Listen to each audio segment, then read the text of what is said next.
Now we will do question number 2, exercise 1.1, class 11th maths. Question number 2 इसमें क्या है आपका, let a is equal to 1 2 3 4 5 6, insert the appropriate symbol epsilon और not epsilon. इनका मतलब होता है belongs to और does not belong to in the blank spaces. जैसे कि फर्स्ट पार्ट है 5, अब यहाँ पे देखो 5 क्या है, element 5 belongs to set A, क्योंकि 5 जो एलिमेंट है वो सेट ए के अंदर है, तो यहाँ आएगा आपका बिलोंग्स टू, ये ई जैसा सिंबल लगता है ना, तो ये एप्सिलॉन लग जाएगा यहाँ पे.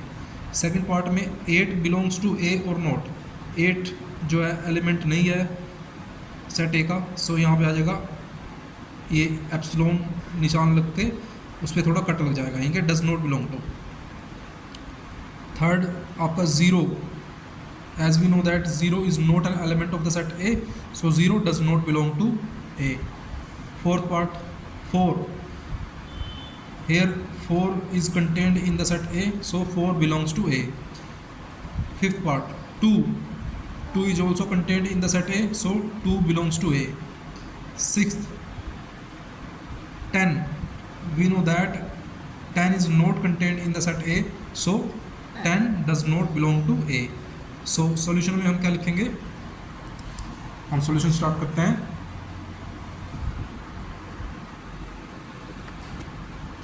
तो हम सॉल्यूशन स्टार्ट करेंगे. जैसे कि हमें पता है कि 5 is an element of the set A, so 5 belongs to A, लिखेंगे 5 belongs to A.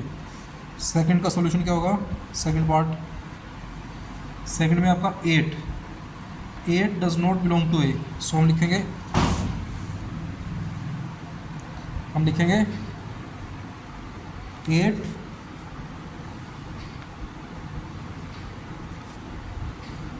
does not belong to A. ठीक है. उसके बाद हमारा थर्ड पार्ट क्या आएगा, थर्ड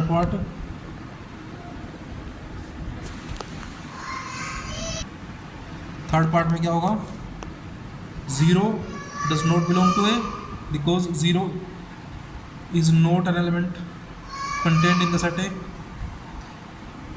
फोर्थ पार्ट में 4 belongs to A because 4 is contained in the set A. Fifth part में 2 belongs to A because 2 is contained in the set A. And sixth part में 10 does not belong to A because 10 is not an element in the set A. We can see here all these things by looking the question number 2.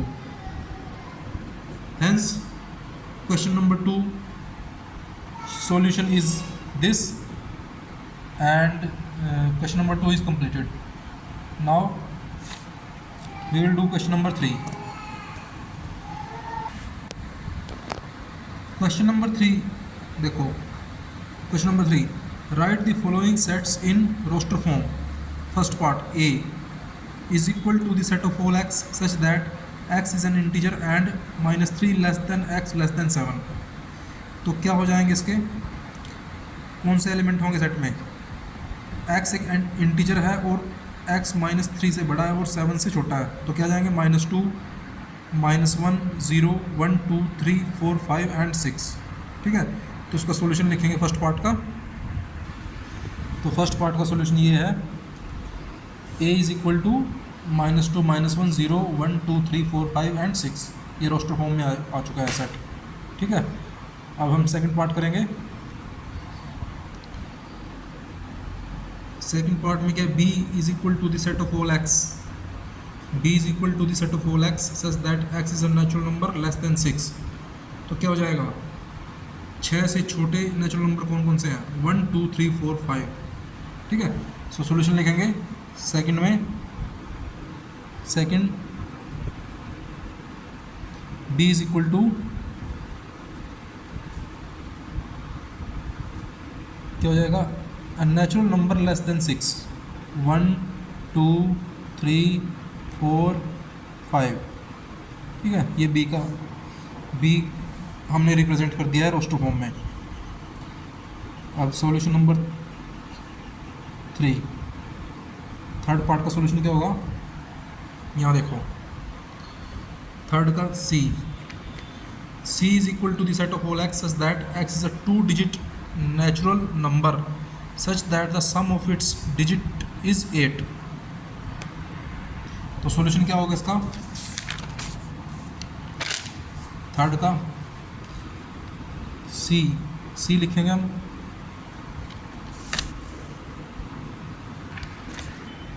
So third part का solution क्या हो जाएगा, C is equal to, ये जितने भी numbers हैं two digit natural numbers हैं जिनका सम ऑफ डिजिट्स है वो 8 है, जैसे 17, 26, 35, 44, 53, 62, 71 एंड 80। सो ये थर्ड पार्ट का सॉल्यूशन है। C हमारा जो रोस्टर फॉर्म में इस प्रकार से रिप्रेजेंट हो जाएगा। फोर्थ पार्ट देखेंगे, तो फोर्थ पार्ट है D, x is that x is a prime number which is a divisor of 60।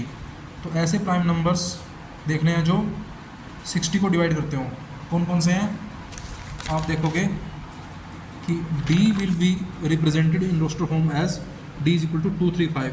ये 3 ही ऐसे प्राइम नंबर हैं जो 60 को डिवाइड करते हैं, ठीक है। इसके आगे अगर आप और नंबर्स डिवाइड करेंगे तो वो प्राइम नंबर नहीं होंगे, वो कंपोजिट नंबर होंगे, ठीक है। तो ये D भी हमारा यहाँ पे सोल्व हो चुका है। नेक्स्ट आपका V, the set of all letters in the word trigonometry. अब देखो इसमें 2 लेटर्स जो है रिपीट हो रहे हैं, एक T हो रहा है और एक O हो रहा है। तो T और O को हम एक ही बार लिखेंगे और यहाँ पर हम सॉल्यूशन लिखेंगे। सो सेट हमारा क्या आ जाएगा रोस्टर फॉर्म में, TRIGONMERY, ठीक है। तो हमारा E सेट भी आ चुका है रोस्टर फॉर्म में। अब सिक्स्थ पार्ट जो कि लास्ट पार्ट है वो है F, the set of all letters in the word better, ठीक है। यहाँ पर भी हमारा क्या है, the set of all letters in the word better. यहाँ पर हमारे 2 लेटर्स रिपीट हो रहे हैं, E और T, ठीक है। E और T को हम एक बार ही लिखेंगे सॉल्यूशन में। तो F set, the set F in roster form will be represented as, यहाँ पर ये सॉल्यूशन हो जाएगा इसका,